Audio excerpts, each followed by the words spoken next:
Thank you very much for that kind introduction, Gabby, and thanks very much, Morel, for a wonderful meeting yet again. I'm very privileged to be invited to talk.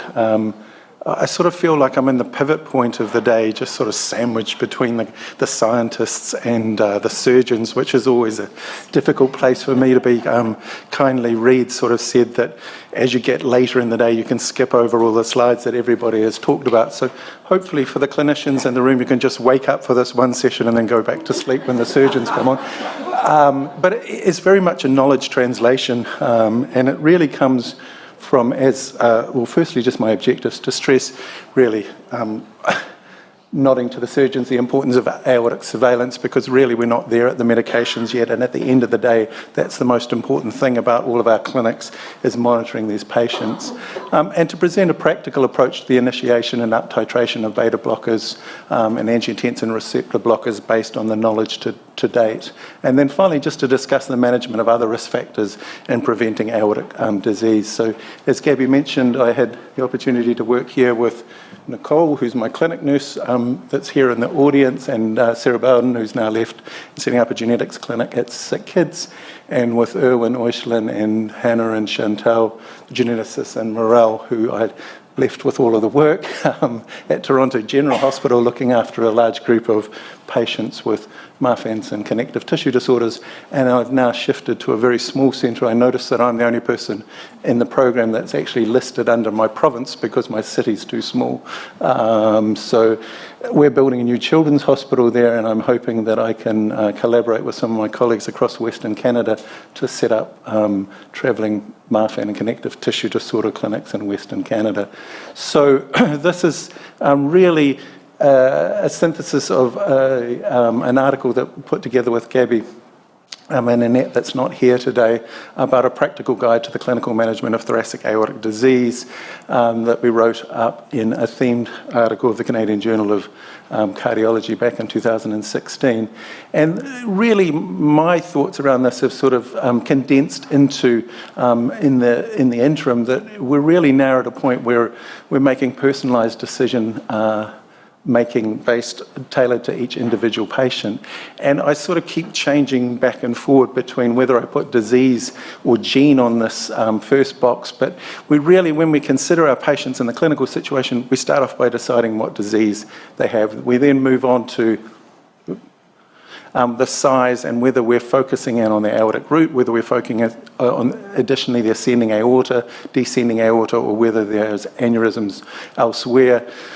What the rate of growth is, what the change in Z-score is there other sort of indicators like an effaced sinotubular junction? Is there other cardiac comorbidities like worsening aortic insufficiency? And then finally, what the family history is. Have there been family members that have had early surgery, dissection, death, or have had aneurysms elsewhere?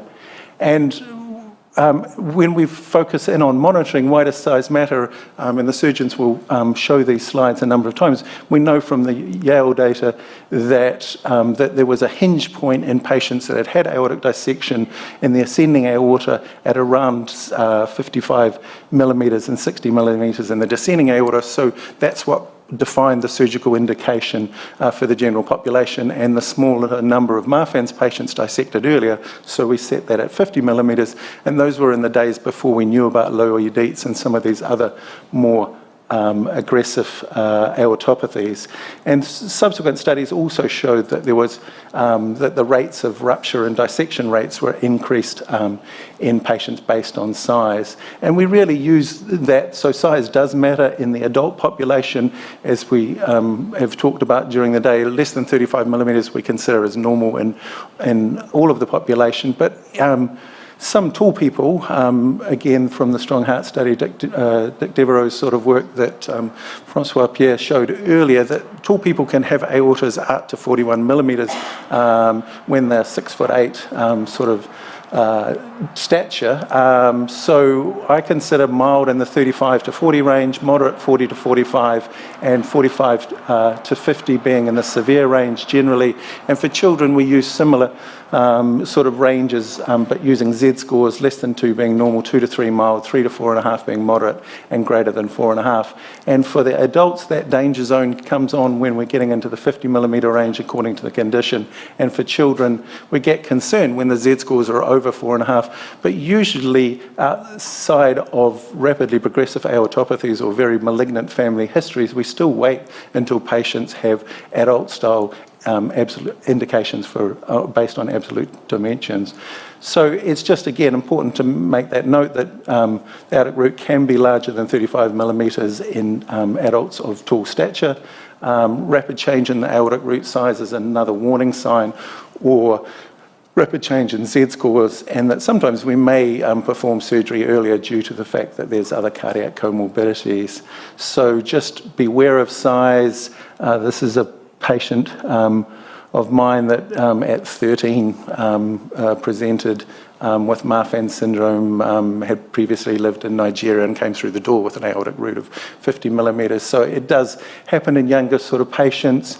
This is a patient that presented at the age of 12 with an aortic root of 38 millimeters, was lost to follow-up for around about 18 months and came back with an aortic root of 45 millimeters and was actually in the trial, and 6 months later came for a routine echo, was found to have an aortic dissection, and went from the clinic to the CT to the surgery and had successful sort of surgery. But rapid dilatation is very concerning. Beware the gene. So this is a Loeys-Dietz patient of mine from SickKids, who actually was found to have a ductal aneurysm in the newborn period, which was operated on and actually had linear ruptures or of the ductal sort of aneurysms. So in these Loeys-Dietz patients, these aneurysms, as Heritable group has described, can dissect very early on, and then this is a family of myosin light chain kinase that Diana wrote up, and in here these patients can have dissections even with aortic dimensions in the normal sort of range. Francois Pierre talked about the surveillance, and of course echo is our workhorse, and we do it from on a 6 monthly to 3 yearly basis. Very important to take the time to actually plot out these dimensions. This was given to me by Ron Lacroix, but just basically shows a patient proceeding along as he grew and then having a surgery and dropping off his aortic root dimensions back into the normal range with an aortic root replacement. But you can see that the Z-scores, although they move around a little bit, are fairly static in the 6 to sort of 7 range. And I find Z-scores are useful mainly from a prediction point of view. If I see a patient for the first time and I've got a couple of measurements and their Z-scores are 2 to 3, it's unlikely that they're going to have progressive aortic root dilatation. If they're already in the 8, so even 6 and above, in the 6 to 10 range, then I can almost predict when they're going to hit surgical sort of indications. So I find that that's probably the most useful thing for Z-scores. I'm still really not sure what the use of them in the adult patients is.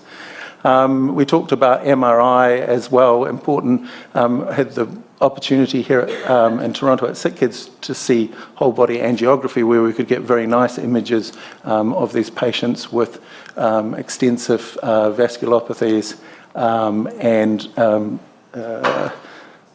we're going to hear more about tortuosity later in the day. So going back to monitoring from a Marfan's point of view, we have to think that about the size. So really patients that are in the normal mild to moderate dilatation, as far as, I mean, we do an echo on a yearly basis in all of these patients. Sometimes we do it more frequently. I'm not sure of any benefit of doing it more frequently than 6 months, and I tend to just do it annually. From an MRI CT point of view, with Marfan's patients and the normal right through to the moderate dilatation, you have to remember that I'm primarily a pediatric cardiologist, so we get nice pictures as opposed to our adult colleagues sometimes in older patients, but we would do it at a baseline and then every 3 years. When there's severe dilatation and you're approaching surgical indications, then move it up to 1 to 3 yearly, and then increase the surveillance based on severe aortic root dilatation, the size again, any rapid growth or any malignant family history. From a Loeys-Dietz point of view, Again, from a size point of view, it's not so important here where they sort of fit into the group, because we know, of course, that they can have wider spread vascular involvement. So I think it's important to do it baseline and then 3 yearly. In our Loeys-Dietz patients, initially there were some recommendations to do them 1 yearly, which is quite hard for children that need to have general anaesthetic. So I think that if they're stable in the early sort of childhood, then it's reasonable to do it maybe 2 yearly and then shift it out to 3 yearly. And of course, increased surveillance when there's moderate to severe dilatation, where there's wider spread aneurysms, tortuosity, rapid growth, malignant family history, and then Hal and Bart's earlier work suggested that the patients with more severe Loeys-Dietz phenotype were at greater risk, and so I tend to do MRI, CT more frequently on them. From the other familial thoracic aortic aneurysm type genes, again, because of the more widespread vascular involvement, it's important to do them at baseline, and then 1 yearly, perhaps, if they're approaching surgical indication or they've got more significant aneurysmal involvement, but maybe 3 yearly otherwise. Increased surveillance in the moderate to severe group, patients with aneurysms, tortuosity, rapid growth, malignant family history. And then I say the myosin light chain kinase, but if you don't know when they're going to dissect, what's the point of having that knowledge? Yeah, I know. I mean, but it's just sort of suggesting which phenotypes we worry about a little bit more, but I take your point. As far as bicuspid aortic valve disease, of course, it's associated rarely with some genes from the point of view of patients that, again, particularly in the pediatric age group, if we've got normal imaging, I don't see point in doing MR or CT imaging. When they start to get out to 40 to 45 millimeters, do a baseline study, and then maybe every 3 to 5 years, and when it's severe, when it's approaching surgical indication, to do it more frequently. And then we see a lot in my line of work of patients with post-congenital heart disease, conotruncal type abnormalities associated with 22q11 deletion syndrome, and those patients we start to do again when they approach the 40 to 45 millimeter mark and more frequently.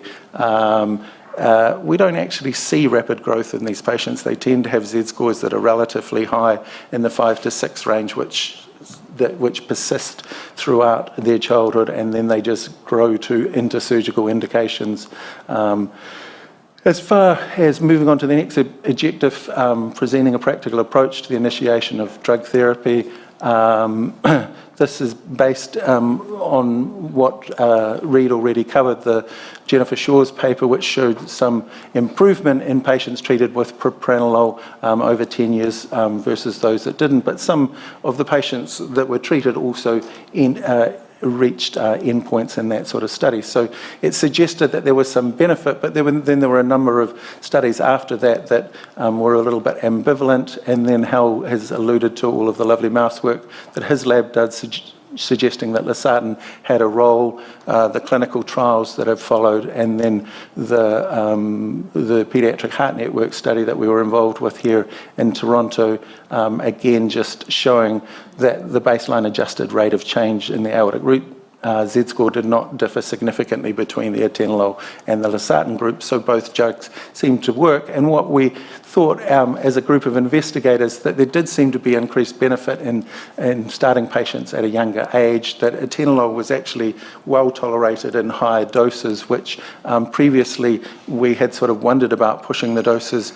But I don't know many people that have actually stuck with those higher doses, I have to say, as far as atenolol, but up to 4 mg per kilo, so 250 milligrams of atenolol once a day seems still like a very large dose, and most of us don't go much beyond 1 to 2 milligrams. I tend to, in those patients, tend to have them on the same dose that I have them on for their losartan if they're that affected. And then again, as Hal alluded to, and we've discussed it a little bit, was the losartan dose too low? So from the point of view of drug therapy, coming back to a practical approach in the clinic, if patients have got a normal aortic root size, I continue monitoring. If it gets into the mild range, then I discuss with the families the current state of the evidence and consider starting therapy. And then if it's moderate, again, if the patient has other features of the phenotype of Marfan syndrome, and we think that it may have benefits through TGF-beta mediated pathways, then I tend to start ARBs now or a beta blocker.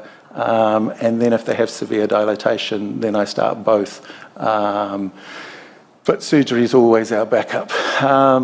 Then again, if there's severe aortic root dilatation, rapid growth or malignant family history, then we'll start it earlier. From a Loeys-Dietz point of view, I just tend to start at an earlier aortic size, titrate the angiotensin receptor blocker initially and then add the beta blocker. And then if it's severe, just push the beta blocker. Hal's had some success with changing over from losartan to irbesartan, but I haven't had any experience with that. And again, the same sort of things as far as progressing up that treatment sort of algorithm for other risk factors. For patients with familial thoracic, I don't have, in the non-TGF beta-mediated pathway genes, I don't have any evidence that angiotensin receptor blockers work, and I still tend to use beta blockers. I think it's very important to make sure these patients are normotensive. As far as bicuspid aortic valve disease, I don't tend to start treating until they reach around 45 millimetres, although I will consider therapy before that if the patients request it. From our congenital heart disease patient, then again, we don't tend to start treatment until they approach surgical indications. And then finally, just to move on to discussing management of other risk factors in preventing progressive aortic disease, and Reid alluded to this a little bit, very important to manage hypertension, not such a problem in my line of work, but for my adult colleagues, very aggressive control to ensure that people have a target blood pressure of 120 to 80, over 80 millimetres of mercury in patients that have significant aortic dilatation. Important to think about smoking cessation strategies for our cigarette smokers and treating dyslipidemia and trying to manage obesity with heart-healthy diets and regular aerobic exercise, avoiding heavy isometric exercise. So I think it's important at this point to sort of stress that we need to move on from exercise restriction. I think Reid used the term modification or modulation, and start to talk about that these are exercise considerations, because as soon as you say restriction, our patients suddenly think that they can't sort of exercise. We know that dynamic isotonic exercise, which is basically variation in muscle fibre length, results in muscle movement. Static isometric exercise is the one that we're more concerned about, with variation in muscle tension and energy consumption, but no muscle movement. So most exercise is actually a mixture of both of those. So weightlifting's a low dynamic, high static. Long distance running, high dynamic, low static. And there's nice tables to use in the clinic to inform the patients of these types of exercise that we stress that they can and can't do. And again, dependent on the severity of their underlying disease process, the size of their aorta and the rate of growth. But sometimes, again, with competitive athletes, we're preparing them for the future. Other exercise considerations, I always go back to the most successful team in the world, the All Blacks here. They're very competitive athletes. They do systematic training, regular competition, push their limits. Unfortunately, their competition are more like recreational athletes. This is the South African team, mild to moderate exercise, intermittent, regular basis, don't really push themselves to their limits. So again, you know, what sort of exercise are these patients doing? So from exercise consideration, people have looked at healthy individuals, less than 50, at sub-maximal effort, they don't really get their blood pressure up above 210, but static isometric exercise, weightlifters with invasive blood pressure monitoring can push their blood pressure up to 480 over 350 during a single leg press. And as Reid mentioned, these Valsalva manoeuvres are a concern and spikes the blood pressure even further. Additionally, patients that in the competitive versus recreational meta-analysis of around 5,000 elite athletes on intense training showed that their mean aortic root dimension was about 3 millimetres larger than controls. So important to maintain a regular amount of sort of aerobic exercise and avoid heavy isometric sort of exercise. From an exercise consideration overall, with confirmed Marfan syndrome, Loeys-Dietz, familial thoracic aortic aneurysm, but only bicuspid aortic valve or congenital heart disease patients with at least moderate to severe aortic root dilatation, well, I suggest that they avoid heavy isometric exercise, competitive contact sports, and activities involving sudden deceleration. We talked quickly about Turner syndrome earlier on, but again, there's a lot of suggestion that all patients with Turner syndrome are at risk. About 30% of patients with Turner syndrome have bicuspid aortic valve or coarctation and seem to be by far at more risk than the general sort of Turner's population, although they do seem to be at increased risk for obesity, hypertension, and other things that might predispose them to aortic disease. And the surgical indications, because of their stature, are of course based on the aortic size index. Don't consider treatment really in those patients again until they starting to approach severe dilatation. And I haven't really worked out an aortic size index for that, but I should really do that because we don't use their absolute dimension, and the same for their drug therapy, and I just tend to use beta blockers in the Turner's group. So in summary, I hope I've sort of convinced you now that how we actually synthesize some of the science based on how we manage patients from an aortic surveillance or a monitoring point of view, drug therapy, managing other risk factors, is really based on this personalized decision-making approach tailored to each individual. And so every time they come through the door, you have to think about what their disease process is, what the size of their aorta is, what the rate of growth, what the other sort of risk factors, and really important, if you don't have the time to do it, to get your genetics counsellor to go through their family history, because that's a very important issue as well. Thank you very much.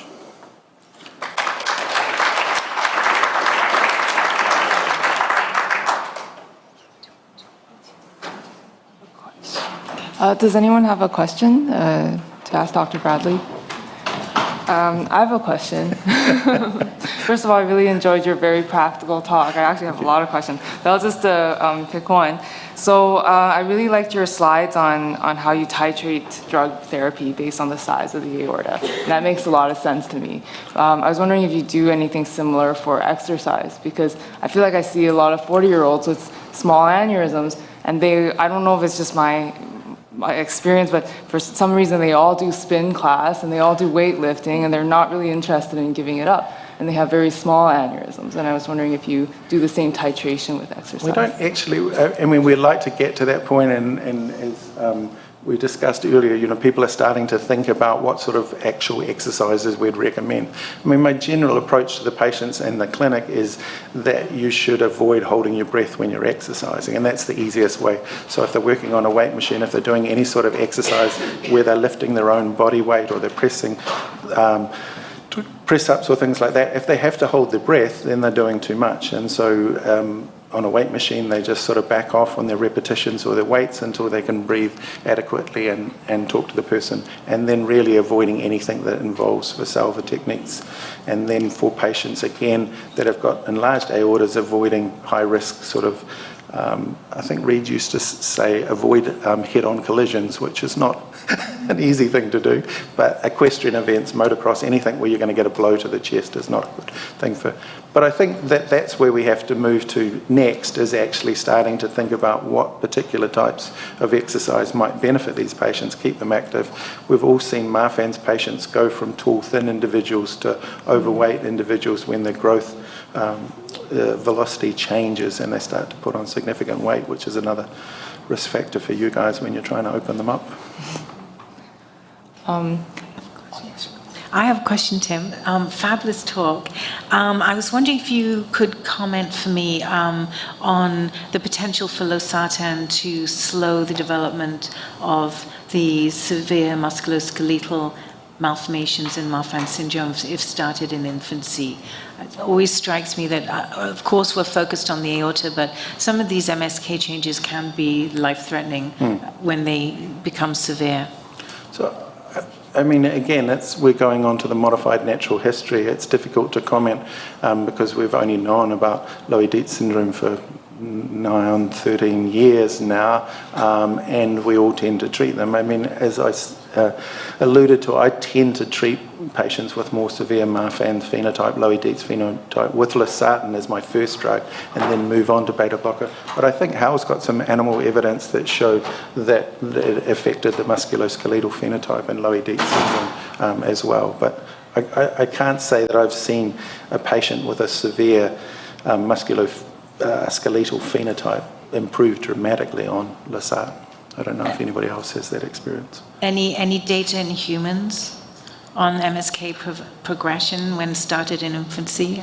I'm just curious. Hal's out of the room. Just seems like an incredible opportunity.